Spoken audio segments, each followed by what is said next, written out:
نازیزانو عرض به کولو تاسو خدمت کې چې حضور علیه الصلاۃ والسلام عبدالله ابن مسعود صاحب رضی الله تعالی عنه پیغمبر علیه السلام فرمایي دا سوره رحمان نازل شوی دی نن دارالندوه کې د اهل مکه اجلاس دی دې سمبلای څوک بلل شي دا سوره رحمان به واوري نو عبدالله ابن مسعود صاحب رضی الله تعالی عنه اخو د بدن نه سپک سړی راټو پې کوي چې بلل شي اوس د دې سړي په مکه معظمه کې خاندان نو او د عربو دنیا دا د قبایلي کلچر دنیا وه د قبایلی کلچر یعنی د قبیلې سړي له مرګرتیا کې ستا ورسره موقف برابر یا کني برابر خو چې بله قبیله پې ذاتې کوي نو قبایلي کلچر کې دا یې ټوپک ورسره راغلی زمونږ عزیز ته ذاتې کړی دی عبدالله ابن مسعود صاحب د دا عزیزداري په مکه معظمه کې نه وه پیغمبر علیه السلام ورته عبدالله کښېنه نو دی کښېناست پیغمبر علیه السلام بیا په دویم ځل وویل څوک بلل شي چې د اسمبلی په دې اجلاس کې دا سوره رحمان واورئ نو عبدالله ابن مسعود صاحب بیا وچت سوی چې زه بلل شم پیغمبر علیه السلام ورته کښېنه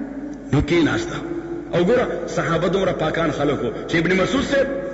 چونکې تیز سړی نو زر پاسېده نو بل صحابي یو خو ده کې دمه نشته صحیح نه صحابه ډېر با ادبه خلک وو بس په دې پاسېده بیا بل صحابي دا جرأت نه کو چې اوس زه هم پاسم صحیح ځکه دا حرکات ښه نه ښکاري نو چې پیغمبر علیه السلام په درېیم وار بیا وویې نو ابن مسعود صاحب بیا پاسېده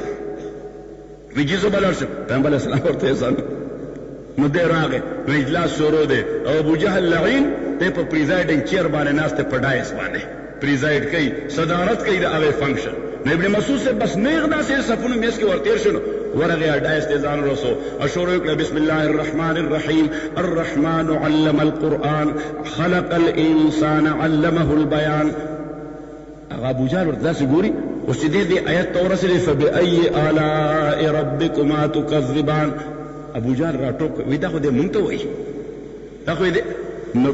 ټیلی وله ورکړه دغه ډایس نه کته پړ مخې غریب راپرېوته دا سړی مو زخمي شو او دا پوزه یې ماته شوه نو وینې پرې راروانه شي ابو جان پې د پاسه راټوپ کړه خو چې څنګه تې هغه اوچت شو نو ابن مسعود صاحب هغه بیا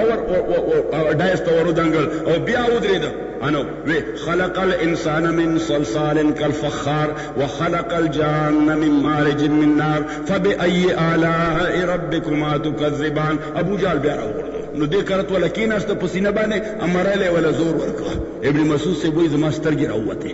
دومره زور یې راکړه چې سترګې مې راووتې نو چې بیا پاسېده نو ما بیا ورټوپ کړه انه شروع میں اکڑا کہ رب المشرقین والمغربین فبأي آلاء ربكما تكذبان اوس ابو جهل ورته هم سر ونیسه چېرې د سره څوک دی خو بس کوي نه خو یې زه پرېږدې چې سوره پورې وایي نو وایي دی نو سوره رحمان اخلاص کړه نو واپس راغی پوزه یې زخمي دا سر باندې وینې را روانې دي پیغمبر علیه السلام ورته داسې وکتل نو مسکی شو ورته عبدالله قد حدث ما حدث چې څه کېدل هغه وشو چې څه کېدل وال دی وخوړل د ابن مسعود صاحب رضی الله تعالی ورته وخاندل وی جی مقصد مې سر ته ورسو صورت مې پوره بیان کړی دی ټول صورت مې خلاص کړ ده اوس دې ته چې پیغمبر علیه السلام به دې سړي ته څومره دعاګانې کړي او بیا په دې غزوه بدر کې چې د ابوجهل زخمي پروت و نو ابن مسعود صاحب وایي په دې زخمیانو ګرځې نو یې دې مې وکتل چې لا ژوندی ساه پکې ده نو یې ورغلم په دې سینه والا کېناستم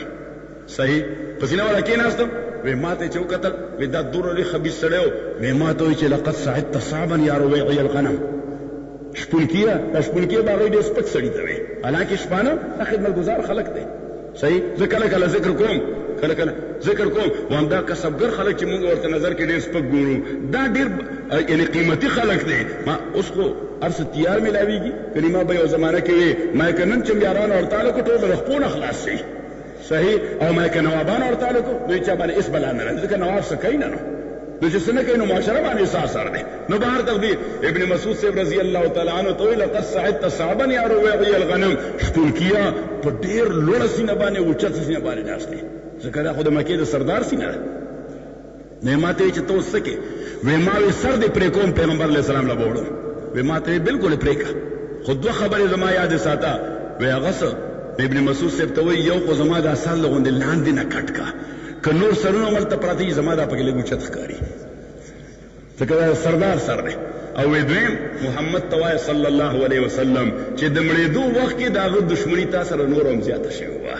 حالانکې د مړېدو وخت کې خلک ایمان راړي مړېدو وخت کې خلک توبې وباسي محمد ته وایه صلی الله علیه وسلم چې د هغه د ژوند مقابله کې د مړېدو وخت کې دښمني تا سره ډېره زیاته وه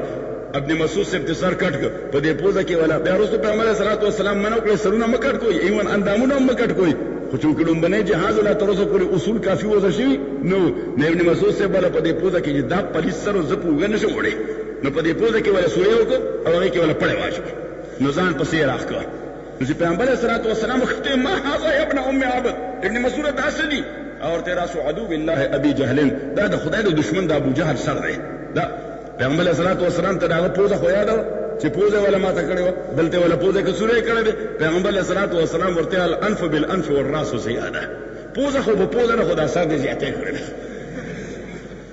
پوزه تعالی ماته کړه تعالی هم سورې کړه خدا سر دې زیاته وی جدراته او ډیره عجیب خبره وکړه پیغمبر علیه السلام وی اغسل وی ماته وی چې سر مې لګلان دې نه کټ کا چې نور سرونو کې اوچت ښکاري او محمد توای صلی الله علیه وسلم چې زما بغض دشمنی د ژوند مقابله کې د مرګ په وخت کې هغه سره ډیره زیاته ده پیغمبر علیه الصلاه والسلام وایي زما د امت د فرعون د موسی علیه السلام د فرعون نه زیات غټ کافر و ځکه وی هغه چې ډوبېدو نو هغه چغې والې آمنت انه لا اله الا الذي آمنت به بنو اسرائیل وانا من المسلمین وی ما ایمان راوړی دی عقیده مې دا ده چې خدای بل نشته مګر صرف هغه چې بني اسرائیلو په ایمان ساتلی دی او زه د الله تعالی ته سر ټیټونکی یم 3 ځلې ایمان راوړم څو وارې 3 ځلې ایمان الله تعالی وایي الآن وقد عصيت وكنت من المفسدين اوس now you are too late تاسو ډیر نه وخت کړی دی اوس د پل لاندې ډېرې اوبه تېرې شوي دي دا وخت اوس د ایمان نه دی مولا هارون وی بانگ آمد چونکه کار جا رسید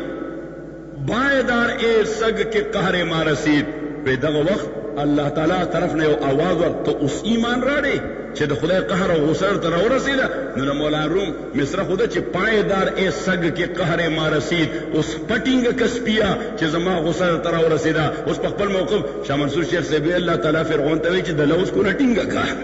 ته اوس مسلمانې کې دا